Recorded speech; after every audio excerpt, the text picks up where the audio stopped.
Uma das maiores surpresas de 2025, Dispatch perdeu a sua publicadora no meio do desenvolvimento e quase não foi lançado, mas acabou conseguindo conquistar o público com sua mecânica simples e o absurdo carisma de seu elenco. E eu tive a oportunidade de conversar com o diretor criativo do jogo, o Nick Herman, e o lead game designer, Charles Marcolin, que é brasileiro, sobre coisas como o impacto que o tesão teve no sucesso do jogo, os percalços da produção e até mesmo o futuro do estúdio. E é isso que vocês vão conferir no vídeo de hoje. A entrevista foi em inglês, mas tá tudo legendadinho lá, então espero que curtam.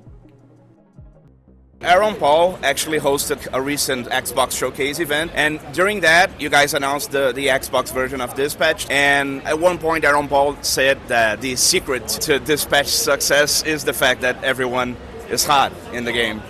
What do you have to say to that? Certainly it definitely didn't hurt. I think the romance and the general, let's say, horniness of things got fans excited and wanted to talk about the game. But now I feel like our challenge is the next thing we do, everyone's got to be really ugly, just to prove that we know what we're doing. We don't need this. Dispatch is now a success story, but things seemed at one point, at least going from interviews that you guys gave, a bit hectic and a bit despairing maybe even. The game is good, that's a given. But we all know, I apologize for editorializing a bit, but we all know not every game that's good is a success. Like, what specifically do you believe were the choices you guys made leading up to the game's launch that maybe contributed to it being able to be played by people? Yeah, I mean, it was, when we started Ad Hoc, Dispatch was, our first original thing, and we knew that we wanted it to solve a lot of problems that we had with the games that we had been making at Telltale Games for a long time. And the big things were that we always had this issue of fidelity,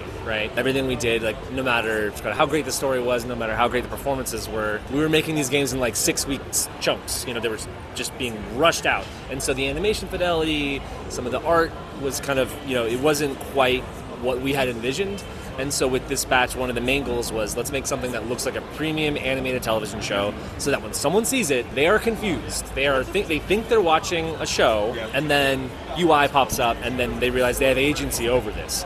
So that was a big one. Another big one is the art style, and that we wanted it to be appealing. We wanted it to draw you in and be accessible to a broad audience, and that lots of different people would find it attractive. And then another big piece of that was we wanted the characters in the game to be voiced by interesting personalities. People like Aaron Paul and Jeffrey Wright from Hollywood. These are super talented actors who we're huge fans of, and we knew that would have a draw for a certain type of viewer. We wanted to bring in, streamers and people that we are fans of, that we, Pierre, our narrative director, spent his whole pandemic watching Moist Critical videos, right? And that was someone that he connected with.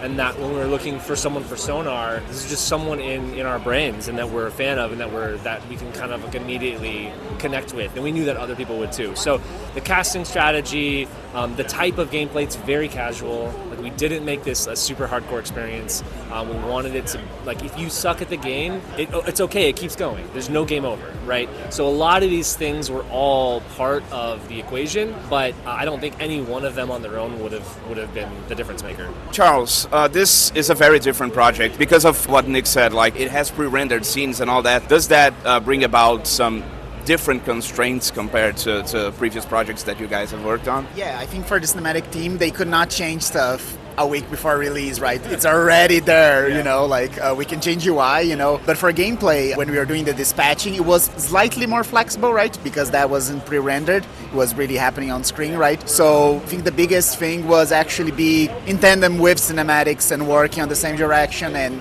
getting the direction of the shift to be the same as the overall episode. It was way harder than I think we expected, so the story felt fluent and felt like it's the continuation of the story, the gameplay, it makes sense that you are dispatching and after this you go to this other section, that type of thing was probably the hardest thing for me. I'm not sure if this is the exact description of it, but Dispatch started off as like an interactive TV series, is that right?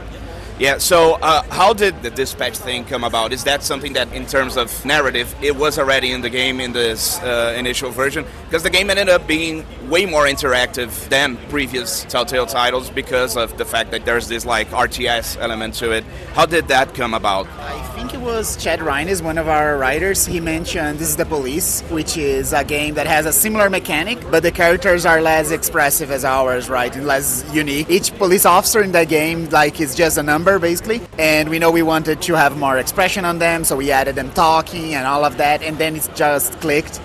So we iterated a bunch. It was almost like a different silo gameplay from cinematics, like of iteration, because it felt like they were trying a new process and we were just trying to make a game deaccoplated like from that, like iterating, a lot of prototypes, a lot of different changes. But even before that, when we were prototyping, there was a completely new set of mechanics that we were trying to do.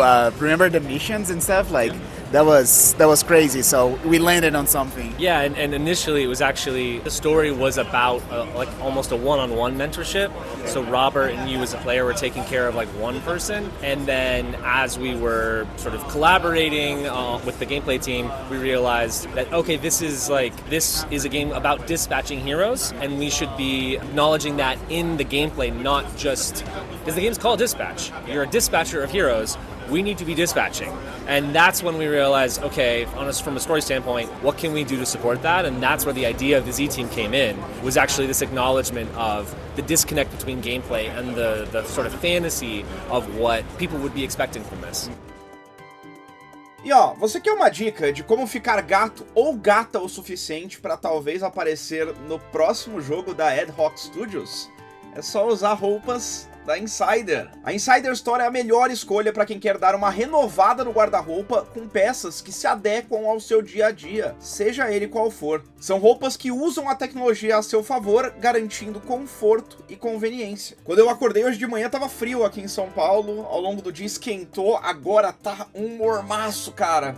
Mas eu continuo confortável com a minha Insider. Então faça a decisão inteligente de conhecer ainda hoje a Insider Store. Entra lá em insiderstore.com.br e na hora do checkout, lembra de colocar ali o cupom tvPH para ganhar um desconto na hora da sua compra. So about this disconnect between the two, not halves, but the two parts of the game. The traditional narrative part is very straightforward in the way it tells its story, it develops its characters. But a lot of the storytelling in Dispatch happens during the action, whenever players are like scrambling about to make missions happen. How did you guys find a way to balance that? Like, how much story can we put within these missions while the player is having to deal with that? How hard was it to find like the right balance of storytelling within those missions? An appropriate amount of hard.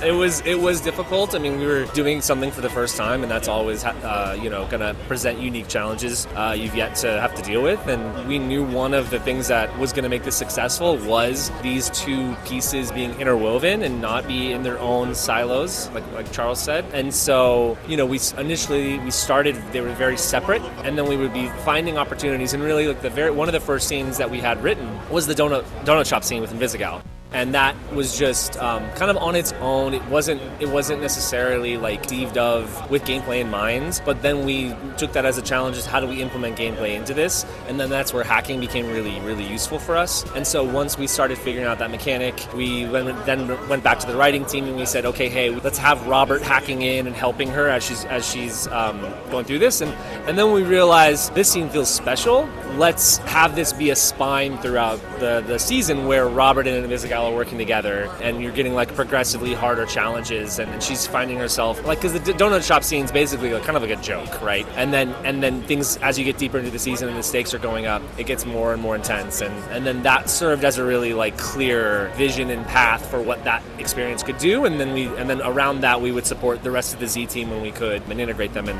the story and the gameplay. Given the game's troubled development, I'm not sure if that's an accurate description, but like, you guys had a publisher, the publisher dropped out of it. So considering that, were there concessions that you guys had to make compared to your original vision or what you were aiming to do when you started off, even in terms of systems, not just narrative? In some way, losing our publisher gave us more freedom, right? Because when you have a publisher, you have to work for them, and at the very least work with them, depending on who your publisher is. And we had a company where there was an individual who really believed in the project, but then there's a team of people who didn't.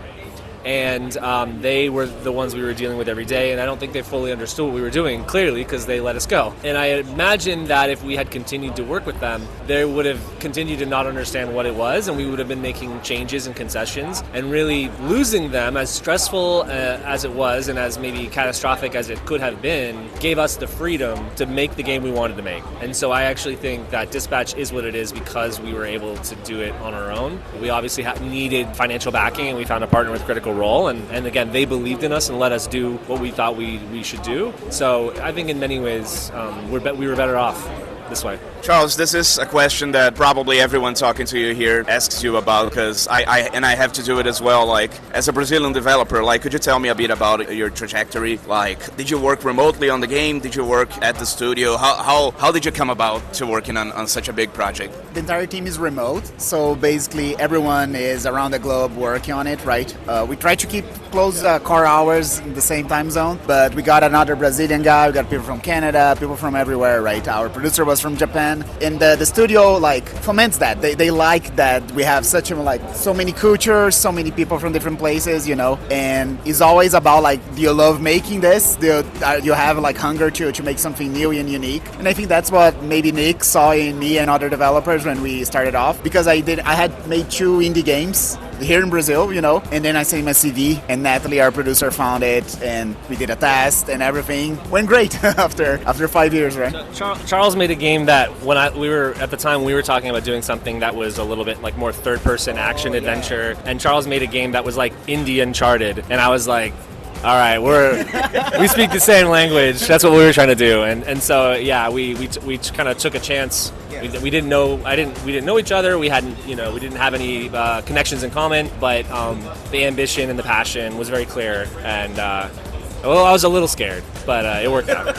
He still is. I'm still scared, yeah, of what's next. So, Nick, I don't want you to talk about details or anything like that, but you guys have also worked on The Wolf Among Us 2. Ad Hoc was working on that project, and I don't want to know anything about that project, even though I really love the first game. But I want to know from a personal standpoint, how does it feel to like work so hard on something and not like you don't even know if that's going to see the light of day, the work that you put into that, and how does that feel? Because it's something that in this industry right now, I know a lot of people are feeling with studio closures and all that stuff. And I also want to know if you found a way to put some of that creative energy into Dispatch after that went down. It feels great. No. Yeah, I mean, it's a bummer. I mean, it's not the first time. I spent 2 years at Ubisoft working on, we said it before, so I'll say it here. We were working on a single-player Splinter Cell game. I'm a huge Splinter Cell fan. It was one of my favorite games growing up, Splinter Cell Chaos 3. Shout out to all the real ones out there. So, and things at Telltale that had been canceled, it sucks. Wolf 2, we had something we were really proud of. Charles actually worked on that as well, and we were really confident in what we had written and what we were planning. It didn't work out. And that's the way it is in games sometimes, right? Dispatch almost suffered the same fate.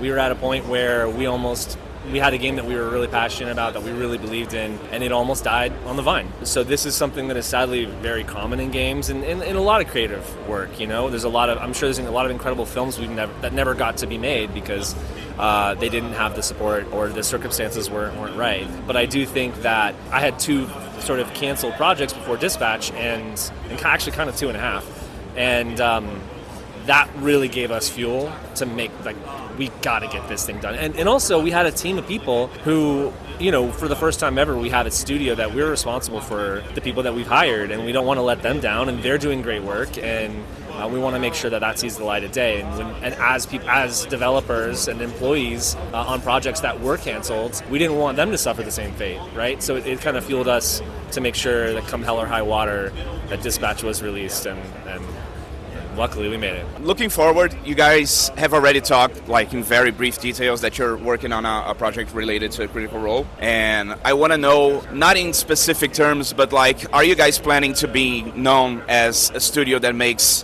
one type of game? Or are you guys trying to branch out and be recognized not just as a formula, but as a studio that people can trust will deliver a game that's good, even though it may be like violently different from the previous one? I mean, everything that we do, I say, is going to be rooted in story and characters. I don't think we look at Dispatch as a formula so much as maybe, at the very least, a format where it's a place where we've got this cinematic, interactive narrative mixed with a mechanic that makes sense for that story we're telling. At Ad Hoc, we're kind of do things backwards from most game studios, where most game studios have a mechanic or a genre. We're going to make a first-person shooter, and then they work on those mechanics, and then they figure out later what the story's going to be. We do the exact opposite, and that's kind of born from our time at Telltale, where we kind of had this like formula that we would copy-paste, and then now we're very fortunate to be in a spot where we can explore new ideas, explore new mechanics, and figure out how to tell great stories in games. And I think but the story piece is always going to be core to what we do. You've been through a lot with this project. You're now a success story. Like even though I'm not sure how does it feel inside, but like people will look at you and say, oh, that's a success story, that's a game that went right. Your previous answer has actually colored my perception a bit already, but like, do you guys feel like empowered? Do you guys feel like being more independent is the right way? Or are you guys like trying to, oh no, maybe we should look for something more stable, maybe we should look for the support of a bigger publisher? How is the outlook for the future of Ad Hoc Studios? The success has been more of a relief than it has been like popping champagne and like going to parties and stuff. It's I think 7 years to Dispatch, and the sort of stress and the anxiety of that. I think when it was when it was clear it was successful, we just everyone just kind of like went, oh, it's just like, thank God. Yeah. But as really what I think I'm appreciating, and I think my co-founders are appreciating now, is the freedom. And also, now we have a little bit more confidence and conviction that we were doing something different and new and weird, and we felt that this was important and great, and that it deserved to exist, but now it's been validated.